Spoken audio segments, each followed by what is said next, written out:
Nakaranas ka na bang mabigo, magkamali, at ma-disappoint? Well, hindi ka nag-iisa. Lahat tayo nakakaranas ng mga bagay na yan.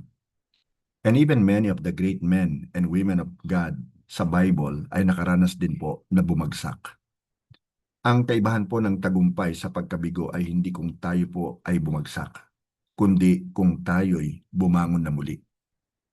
May mga panahon po na tayo maaaring bumagsak physically, bumagsak ang ating health, and even financially or emotionally or even spiritually. Sa mga ganito pong situations, madalas nagse-celebrate ang kaaway, ang dyablo, at bubulungan niya na tayo na hindi na tayo makakabangon.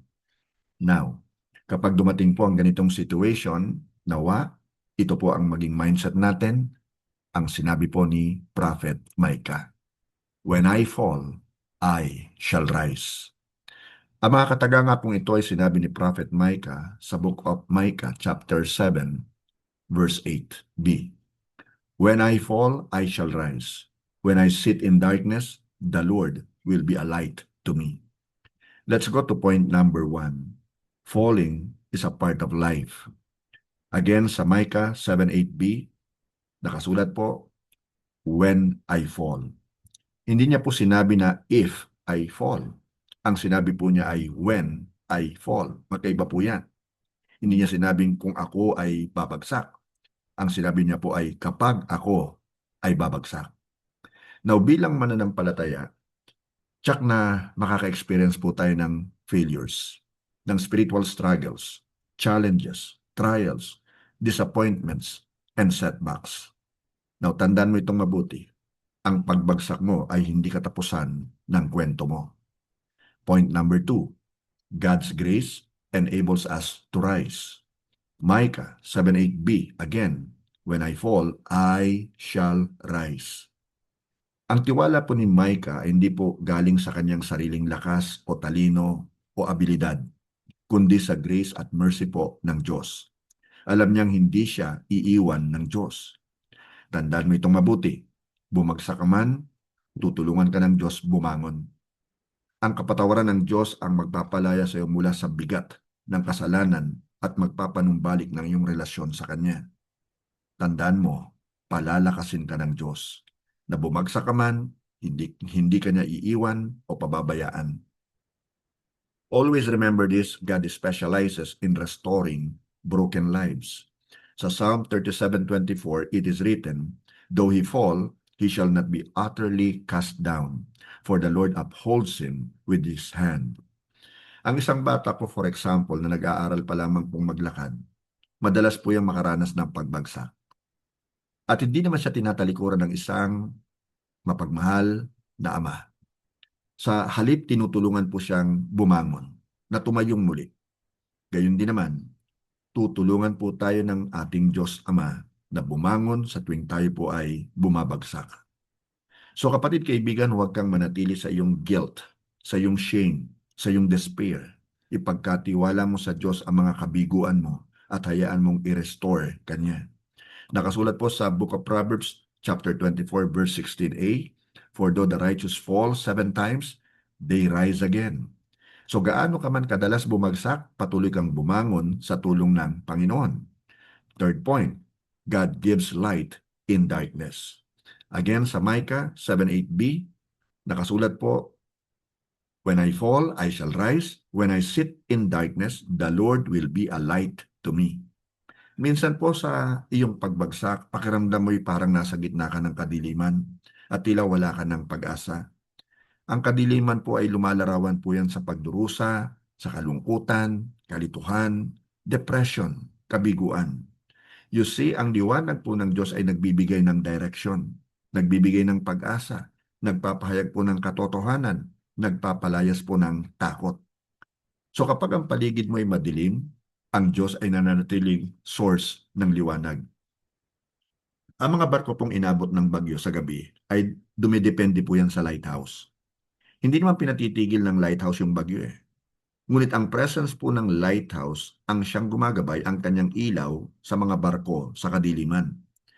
Sa Psalm chapter 27 verse 1 nakasulat po, the Lord is my light and my salvation. Whom shall I fear? Kapatid kaibigan, patuloy kang magtiwala sa Diyos kahit hindi mo nakikita ang buong picture. Ang liwanag niya ay sapat para sa susunod mong hakbang. Nakasulat po sa Book of John, chapter 8, verse 12, sa New King James Version. Then Jesus spoke to them again, saying, I am the light of the world.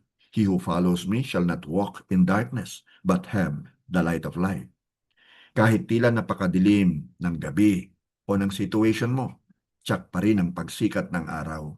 Gayun din naman, tsak ang pagdating ng pagliligtas ng ating Diyos. Hindi kanya nalilimutan. Doon po sa Book of Psalm chapter 30 verse 5, I love this, nakasulat po, weeping may stay for the night, but rejoicing comes in the morning. So you see, difficult situations do not last forever. It surely shall come to pass. Ito pong nakasulat sa Bible. Now, God's light eventually breaks through your darkest moments. Point number 4, your future is greater than your failure. Maging ang mga lingkod po ng Diyos ay nakaranas ng failures at setbacks. Katulad halimbawa po ni Abraham, siya po ay nag-stumble sa kanyang faith.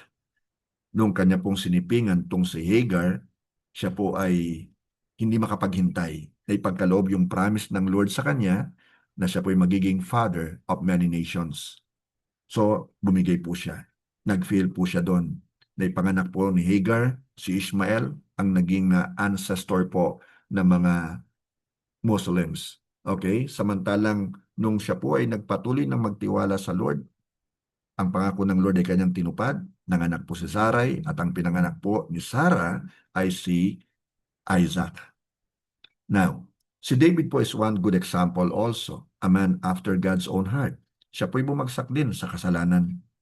Si Peter, na isa po sa pinaka-close na apostle ni Jesus, 3 beses niya pong itinatwa si Jesus. At si Elijah po, dahil sa kanya pong sobrang takot kay Jezebel, ipinag-pray niya na sana'y mamatay na siya. Samantalang kagagaling niya lang po sa victory sa Mount Carmel. Ngunit hindi po sila iniwan o pinabayaan ng Diyos. Actually, nirestore po silang lahat ng Diyos. May nagsabi po ng ganito, failure is merely an event, not your destiny. Sa Book of Philippians chapter 1 verse 6, it is written, and I am certain that God, who began the good work within you, will continue His work until it is finally finished on the day when Christ Jesus returns. Ano man ang kabiguan na pinagdaraanan mo ngayon, kapatid, kayang baguhin niya ng Diyos at gawin itong isang tagumpay at isang powerful testimony. Your setback is a setup for your comeback. The book of Romans chapter 8 verse 37 declares, in all these things, we are more than conquerors through Him who loved us. Ang declaration po ni Prophet Micah ay maaari rin natin maging declaration ngayon. Ang sabi nga po niya, when I fall, I shall rise. When I sit in darkness, the Lord will be a light to me. So tandaan mo ito kapatid, falling is not final. God's grace can restore you. God's light shines in darkness. Your future is greater than your failure.